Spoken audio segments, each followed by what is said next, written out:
Je suis Arnaud, le cofondateur de Cocorico, donc c'est un service de livraison et de prise de commande qui est mis à dispo des restaurateurs sur Strasbourg. Les géants restent des géants. On ne compte pas les mettre dehors. On souhaite surtout apporter quelque chose de différent. C'est-à-dire qu'on souhaite apporter aux restaurateurs un service de qualité, des livreurs à l'échelle régionale mieux rémunérés, des perspectives d'évolution pour les livreurs, des perspectives d'embauche et des commissions qui sont beaucoup plus faibles pour les restaurateurs. Alors après, eux, c'est une grosse machine, donc effectivement, ils se gavent au niveau des commissions. Nous, évidemment, on est rentable, c'est que chaque fois qu'une livraison sonne, on ne perd pas d'argent. Par contre, on mise sur un autre créneau, c'est-à-dire non sur le volume, mais sur le panier moyen. C'est-à-dire que du coup, on a une clientèle qui commande quand même pour plus, parce qu'effectivement, les prix sont moins chers, donc ça incite aussi le client à se faire plaisir. Strasbourg, ça se passe plutôt bien. Là, il y avait la réouverture des restaurants, donc on les a laissés un peu respirer parce que c'était un peu la priorité, c'est qu'ils puissent un peu s'occuper des gens qui avaient envie de venir les voir au restaurant. Mais ça se passe plutôt bien, donc on a une activité quand même saisonnière. On sait que les livraisons sont plus présentes en hiver. Donc là, ça repart fort et on développe, on communique. On incite les restaurateurs à se rendre compte qu'ils peuvent aussi fonctionner différemment avec un outil performant que de passer par les grandes plateformes. Et on développe, on ouvre encore des restaurants et on ne s'arrêtera pas.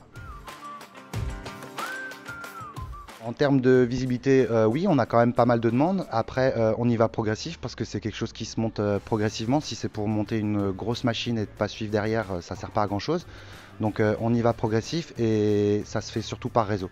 C'est que les restaurateurs se connaissent beaucoup et se passent le message. Donc on a beaucoup de demandes de restaurateur à restaurateur qui viennent nous demander des informations sur le service qu'on propose. On fonctionne comme toutes les autres plateformes.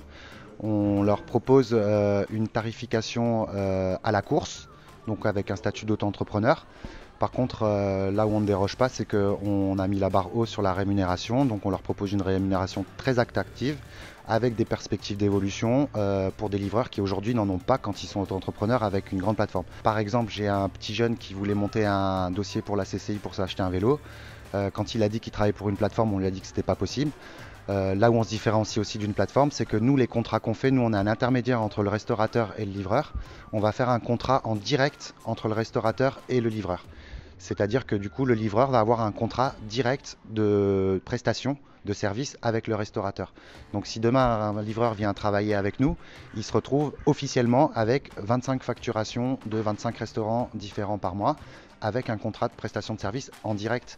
Donc ce petit jeune est allé à la CCI pour faire un dossier et il a apporté un dossier complet avec des vrais clients.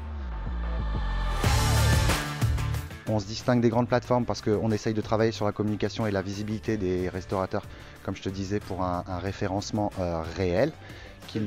C'est-à-dire que du coup, nous, on va inciter par rapport à notre système de commande. L'interface de commande qu'on programme, elle est programmée en fonction du Facebook et du site du restaurateur. Ce qui fait que même chez nous sur Cocorico, quand un client va venir et va cliquer pour commander sur sa fenêtre pop-up, le clic va pas être pour la plateforme, mais va être pour le restaurateur. Et bah Stras TV, ça fait des années que je suis très content de te revoir Joseph, et puis bah, j'espère que ça perdurera comme ça perdure déjà depuis pas mal de temps.